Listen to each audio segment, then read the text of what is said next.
Assalamualaikum warahmatullahi wabarakatuh. Selamat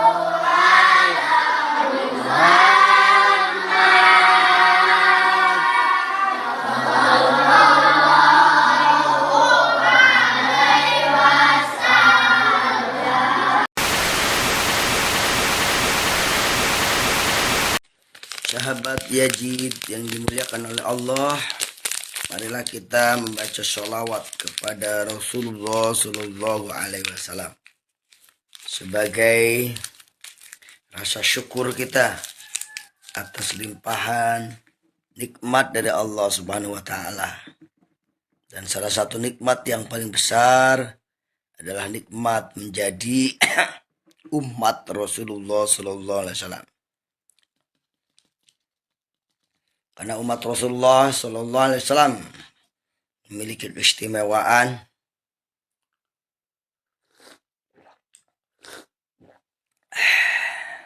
memiliki keutamaan dibanding umat-umat yang lainnya. Yuk kita baca sholawat.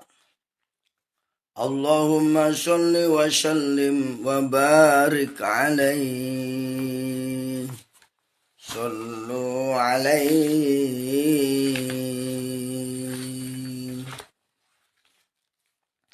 Maulaya salli wa sallim daiman abadan ala habibika khairi khalqi kullihim Maulaya salli wa sallim daiman abadan ala habibika khairi khalqi kullihim aminu tadhkirun jirani bidhi salam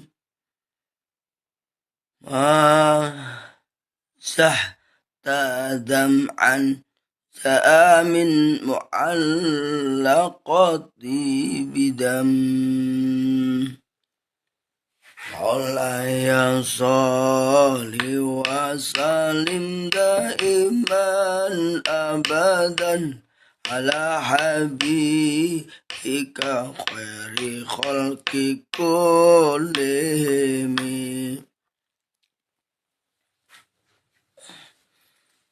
Maulaya salli wa sallim daiman abadan ala habibika khairi khalqi kullihim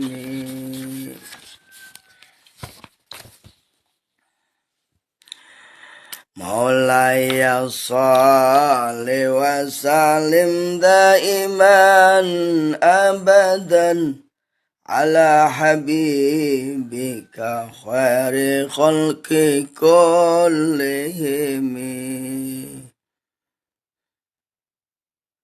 Ini tulisannya kurang jelas jadi. Sholli wa sallim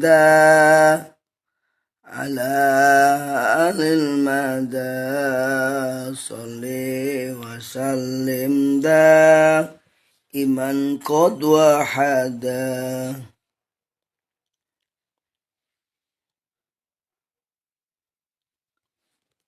Allahumma sholli wa sallim wa barik alaihi sallu alaihi. Sahabat Yazid yang dimuliakan oleh Allah Subhanahu wa ta'ala. Allah Subhanahu wa ta'ala selalu menyayangi hambanya. sekalipun hambanya banyak berbuat dosa. Ketika hamba itu berbuat dosa, maka Allah membukakan pintu maaf yang seluas-luasnya, yang sebesar-besarnya, sehingga hambanya tersebut diampuni dosa-dosanya oleh Allah Subhanahu wa Ta'ala. Kita sebagai manusia telah diciptakan oleh Allah dari segumpal darah, di mana segumpal darah tersebut menjadi segumpal daging, dan segumpal daging dibungkus tulang belulang, kemudian menjadilah kita sebagai manusia setelah ditiup ruh oleh Allah Subhanahu wa Ta'ala.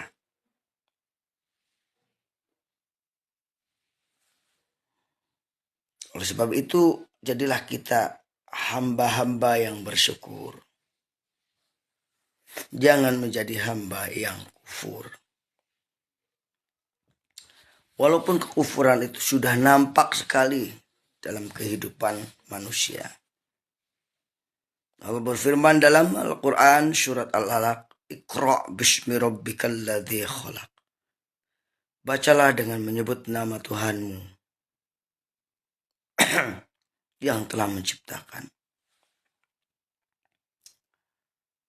Khalaqal insana min 'alaq. Dia menjadikan manusia dari segumpal darah.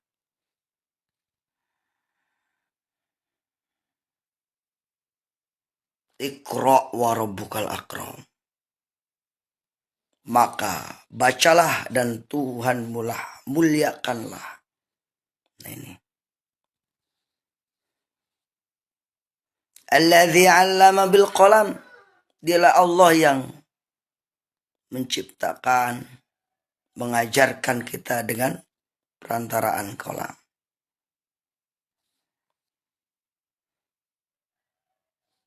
Di mana kita manusia kalau mau beradab itu harus mempelajari atau mengetahui tentang ilmu tulis baca. Nah ini. Baca tulis. Iqra'. Kalau manusia ingin meningkat derajatnya di hadapan Allah Subhanahu wa Ta'ala maupun di hadapan manusia lain, harus memiliki kemampuan iqra'. Iqra' artinya membaca, kemampuan membaca yang tajam. Seorang ahli pengusaha, dia akan mampu membaca peluang-peluang yang tajam. Nah, ketika dia mampu membaca peluang yang tajam tersebut, maka dia akan memperoleh hasil bisnisnya yang bagus.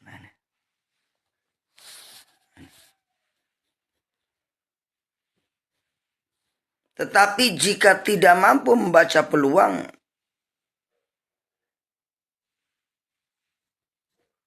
maka tentu dia akan mendapati bisnisnya kurang beruntung. Nah ini. Kecerdasan ini harus kita asah. Kalau kita ingin menghafal Al-Quran, maka kita harus memiliki kemampuan membaca Al-Quran. Memahami Al-Quran, baru bisa kita mampu menghafal Al-Quran. Bagaimana caranya kita mampu membaca Al-Quran? Tentu kita harus belajar kepada guru bagaimana cara membaca Al-Quran yang benar. Sahabat Yazid yang dimuliakan oleh Allah Subhanahu wa Ta'ala. Perintah Allah membaca ini yang terdapat dalam surat Al-Alaq ayat 1 sampai 5 ini adalah wahyu pertama diturunkan oleh Allah Subhanahu wa taala kepada Nabi Muhammad SAW melalui malaikat Jibril. Ini sebenarnya mengajarkan kepada kita sebuah pondasi kekuatan dasar. Seorang muslim adalah mampu membaca lingkungan, mampu membaca diri, mampu membaca alam.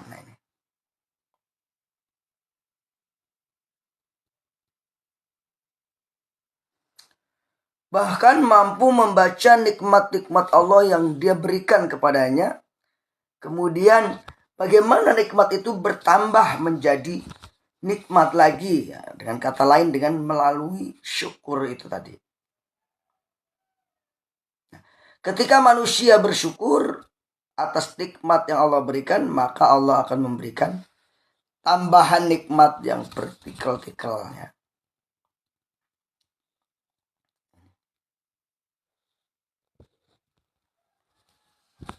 Sungguhnya Allah menurunkan Al-Quran ini adalah bentuk kasih sayangnya kepada kita sebagai umat manusia. Karena manusia membutuhkan aturan, membutuhkan undang-undang sebenarnya. Dan Allah Subhanahu wa taala saking sayangnya menurunkan undang-undang berupa Al-Quran. Menurunkan wahyu yang diberikan kepada Nabi Muhammad pada saat usia yang sangat muda, yaitu 40 tahun.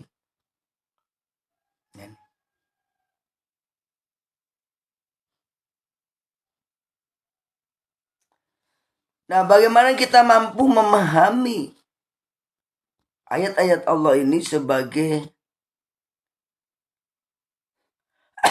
aturan, pedoman, cuklak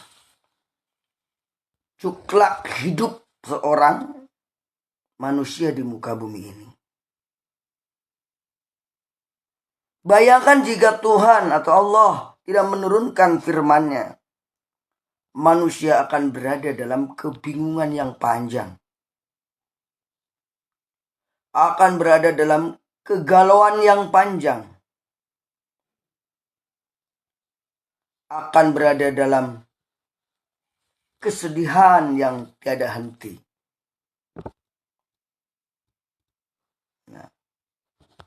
Nah, Tuhan atau Allah tidak menyia-nyiakan hambanya. Tetapi hambanya itulah yang kadang-kadang menyia-nyiakan dirinya. Innallaha la yadlimu abdihi. Sungguhnya Allah tidak mendolimi hambanya.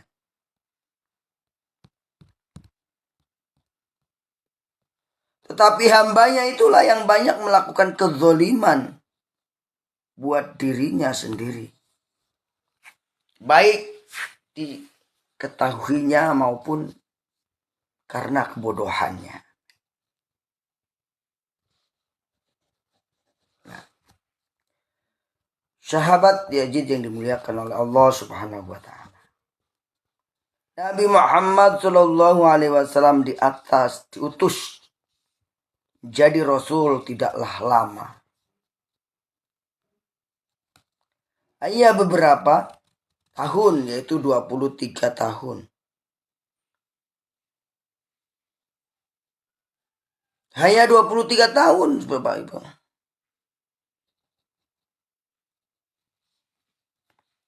Tidak lama tetapi luar biasa. Dalam waktu yang singkat 23 tahun tersebut, perkembangan agama Islam makin pesat. Dan sampailah kepada negeri kita Indonesia.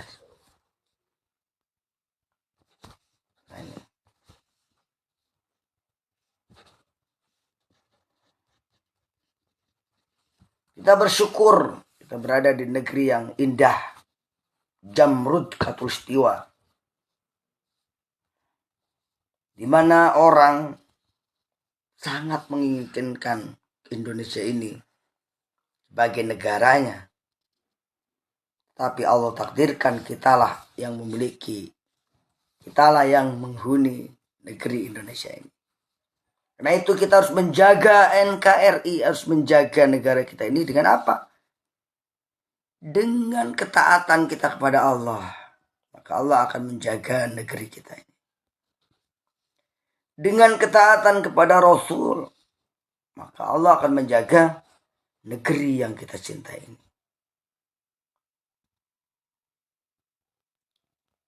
Lagi-lagi kita harus mampu membaca, harus mengenal Allah Subhanahu wa Ta'ala sebagai pencipta alam Indonesia yang gagah perkasa ini. Indonesia yang kaya raya. Subhanallah. Semua orang takjub dengan negeri kita. Dari dulu nenek moyang kita menjadi pujaan orang-orang. Subhanallah, alhamdulillah, wala ilaha illallah, wallahu akbar.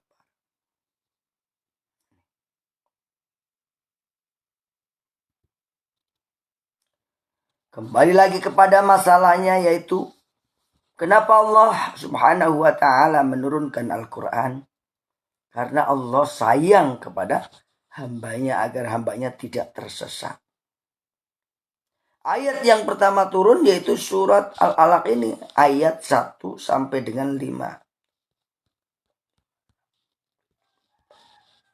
Itu di Gua Hiro ya. Di Gua Hiro. Saat Nabi Muhammad SAW merenung, membaca alam sekitar. Kenapa?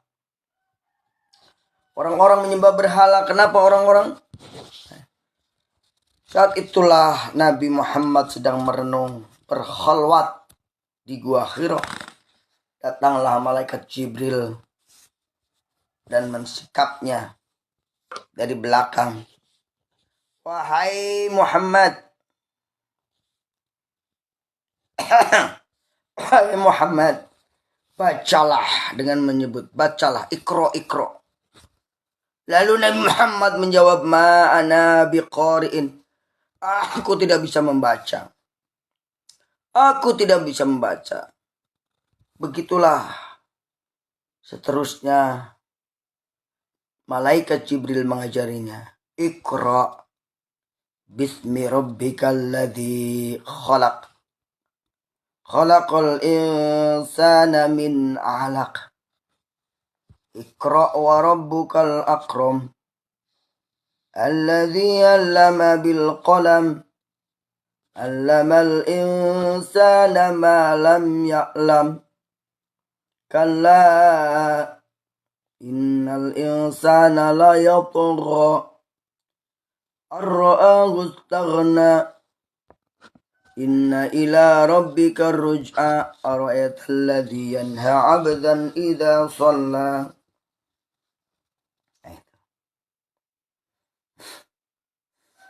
Sahabat Yazid yang dimuliakan oleh Allah Subhanahu wa Ta'ala.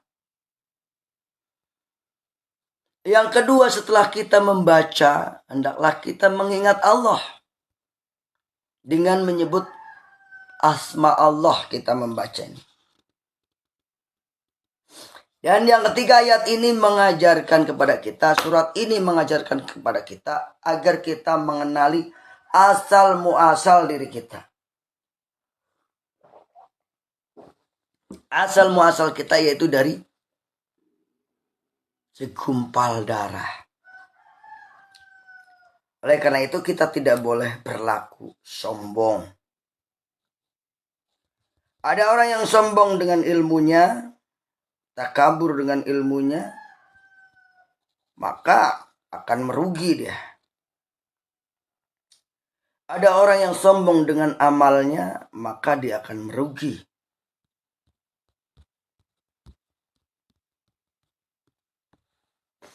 Ada orang yang sombong dengan hartanya, maka dia akan merugi. Nah, bagaimana caranya kita tidak merugi? Maka jauhilah sifat sombong ini. Kesombongan adalah awal sebuah kehancuran. Kalau kita sudah sombong, maka akan kehancuran akan mendatanginya.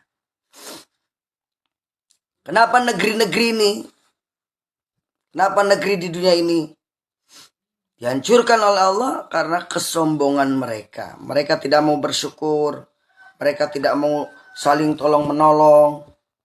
Yang ada saling menginjak, saling menghina, saling mencaci.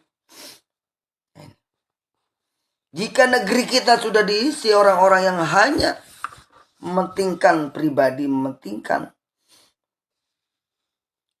diri sendiri, keluarga, dan tidak mau tolong menolong, maka turunlah azab Allah Subhanahu wa taala. A'udzubillah summa na'udzubillah. Hal ini yang harus kita hindari. Harus kita usahakan supaya kita menjadi hamba-hamba Allah yang selamat di dunia maupun di akhirat.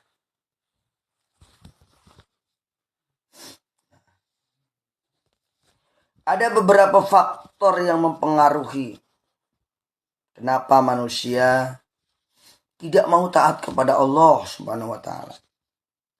Salah satunya adalah faktor dari luar, yaitu adanya godaan setan yang terkutuk.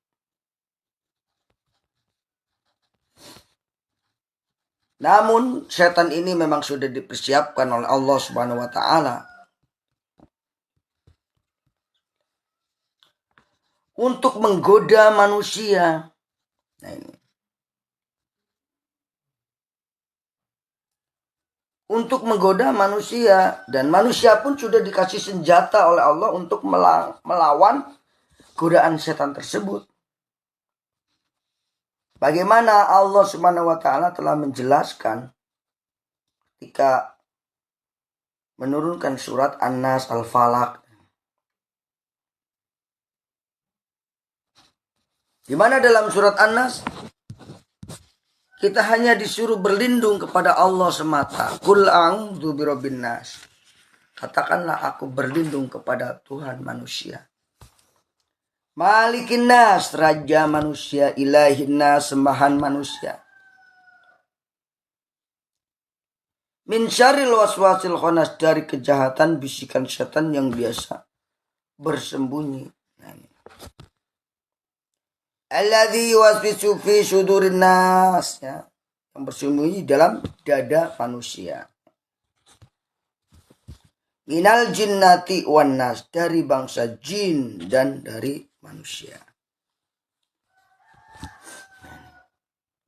Tapi kata Allah, setan itu sungguhnya lemah, dhaif, jika kita lawan dengan sifat ikhlas, mata-mata hanya kepada Allah Subhanahu wa taala.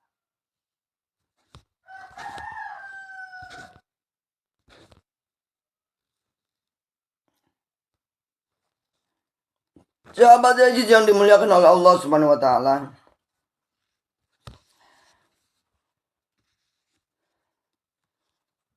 tanpa berpanjang kala, mari kita simpulkan hikmah dari turunnya wahyu yang pertama ini. Yang pertama adalah kita harus meningkatkan kapasitas kemampuan di dalam membaca, menulis, mendengarkan, dan tentu juga menganalisa. Maka dalam sekolah-sekolah diajarkan tentang baca, tulis, hitung. Itu supaya apa? Supaya lebih dekat dengan Allah. Nah ini. Jadi tujuan daripada menulis, membaca adalah supaya mampu iqra bismi rabbikal ladzi khalaq. Mampu menyadari, memahami bahwa dirinya itu diciptakan oleh Allah Subhanahu wa taala. Nah ini.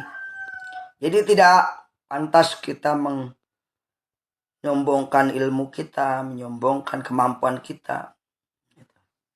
Yang pantas adalah kita mensyukuri kemampuan yang Allah berikan kepada kita. Inna sam'a wal absar wal afidah qalilan ma tashkurun. Karena banyak sekali orang-orang yang tidak mampu bersyukur. Qalilan ma tashkurun.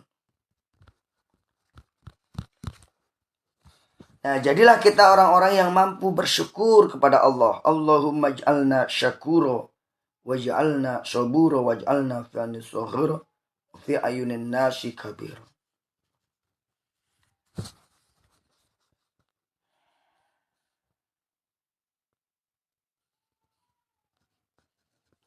Sahabat yang dimuliakan oleh Allah Subhanahu wa taala. Kesimpulan yang kedua yaitu ketika kita meningkatkan kapasitas kemampuan membaca, menulis, mendengar. Yang kedua adalah kita meningkatkan pemahaman diri kita sebagai hamba Allah. Siapakah kita, apa fungsi kita, mau kemana kita? Kita diciptakan dari apa? Dari segumpal darah. Setelah diciptakan mau apa? Mau beribadah. Wa ma khalaqtul jinna wal insa illa liya'budun. Aku tidak ciptakan jin dan manusia kecuali untuk beribadah. Lalu bagaimana cara beribadah kepada Allah? Harus mengenali hukum-hukum Allah, yaitu mempelajari Al-Quran bersama para guru, para syekh, para ulama yang soleh dan menteladani akhlak Rasulullah Sallallahu Alaihi Wasallam. Ini yang kedua. Jadi meningkatkan pemahaman diri kita terhadap diri sendiri, kesadaran kita sebagai hamba Allah, sebagai makhluk di muka bumi ini. Dari mana kita, kemana kita, apa fungsinya kita hidup di dunia ini. Baik-baik manusia adalah manusia yang mampu memahami dirinya sendiri, kemudian mengembangkan potensi dirinya untuk beramal soleh. Yang terakhir, sesungguhnya Allah mengajari kita yaitu dengan kolam, dengan pena. Maka jangan jauh-jauh kita daripada pena, daripada buku, daripada Quran. Kemanapun kita pergi jangan lupa bawa pena, artinya catatan. Artinya apa? Otak kita ini harus digunakan untuk hal-hal yang bermanfaat dalam kehidupan. Demikian yang dapat saya sampaikan. Semoga ada manfaatnya khususnya bagi saya dan umumnya bagi sahabat Yazid yang sudah menonton. Terima kasih sekali. Semoga kita menjadi teman di surga kelak. Amin ya rabbal alamin. Sampai jumpa lagi di kesempatan. Burung irian, burung cendrawasih. Yang artinya cukup sekian, terima kasih. Burung pipit dari Mandalawangi. Karena waktu sudah sempit. Kak Yazid undur diri. Assalamualaikum warahmatullahi wabarakatuh. Sallallahu ala Muhammad.